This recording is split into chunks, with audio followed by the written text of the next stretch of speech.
ಮಾಡ್ತಾ ಇದೆ ಸರ್ಕಾರ ಅಂತ ಬಿಜೆಪಿ ಅವರು ಆರೋಪ ಮಾಡ್ತಾರೆ. ಬಾಂಗ್ಲಾದೇಶಿಯವರು ಇಲ್ಲಿ ಹೆಂಗೆ ಬಂದ್ರಿ? ಬಾಂಗ್ಲಾದೇಶಿ ತಮಿಳ್ನಾಡು ಆಂಧ್ರ ಪ್ರದೇಶ ಅಥವಾ ಮಹಾರಾಷ್ಟ್ರ ಬಾರ್ಡರ್ ಥರ ಇದೆಯಾ? ಇಂಟರ್ನ್ಯಾಷನಲ್ ಬಾರ್ಡರ್ ತಾನೇ. ಇಂಟರ್ನ್ಯಾಷನಲ್ ಬಾರ್ಡರನ್ನು ಕಾಯೋ ಜವಾಬ್ದಾರಿ ಯಾರ್ದು? ಪರಮೇಶ್ವರ್ ಸಾಹೇಬ್ರದ, ಸಿದ್ದರಾಮಯ್ಯ ಸಾಹೇಬ್ರದ?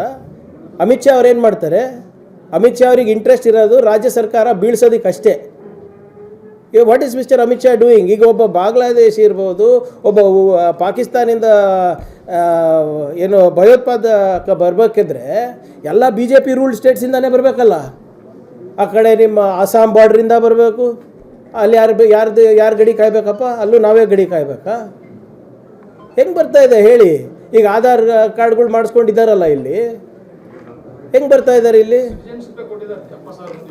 ನಾವಿದ್ದಾಗ ಸುಮಾರು 1 ಲಕ್ಷಕ್ಕಿಂತ ಹೆಚ್ಚು ಬಾಂಗ್ಲಾದೇಶಿಗಳಿಗೆ ವಾಪಸ್ ಕಳಿಸಿದ್ವಿ. ಈ ಸರ್ಕಾರ 11 ವರ್ಷದಲ್ಲಿ 7,000 ಕಳಿಸಿಲ್ಲ. ಇವರು ಹೋಮ್ ಮಿನಿಸ್ಟರು ಅಮಿತ್ ಶಾ ಅವರು ಬಿಹಾರ್ ಎಲೆಕ್ಷನ್ನು, ಮಧ್ಯಪ್ರದೇಶ ಎಲೆಕ್ಷನ್ನು, ತಮಿಳ್ನಾಡು ಹೋಗಿ ಕರ್ನಾಟಕಕ್ಕೆ ಬಂದು ಏನಂತ ಭಾಷಣ ಮಾಡ್ತಾರೆ? ಬಾಂಗ್ಲಾದೇಶಿಗಳು ಬಂದಿದ್ದಾರೆ ಅಂದರೆ ಅರೆ ಹೆಂಗೆ ಬರ್ತಾ ಇದ್ದಾರೆ?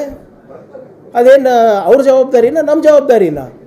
ಅತ್ಯಂತ ಅಸಮರ್ಥ ಗೃಹ ಸಚಿವರು ಅಮಿತ್ ಶಾ ಅವರು ಇರೋದು ಬರೇ ಹೆದರ್ಸೋಕ್ಕೆ, ಬೆದರ್ಸೋಕ್ಕೆ, IT ED ಯೂಸ್ ಮಾಡಿಬಿಟ್ಟು ಸರ್ಕಾರಗಳನ್ನು ಬೀಳ್ಸಕ್ಕೆ ಮಾತ್ರ ಹೋಮ್ ಮಿನಿಸ್ಟರ್ ಅವರಿದ್ದಾರೆ. ಅದು ಬಿಟ್ಟರೆ ಬೇರೆ ಯಾವ ಕೆಲಸನೂ ಮಾಡೋಕ್ಕೆ ತಯಾರಿಲ್ಲ.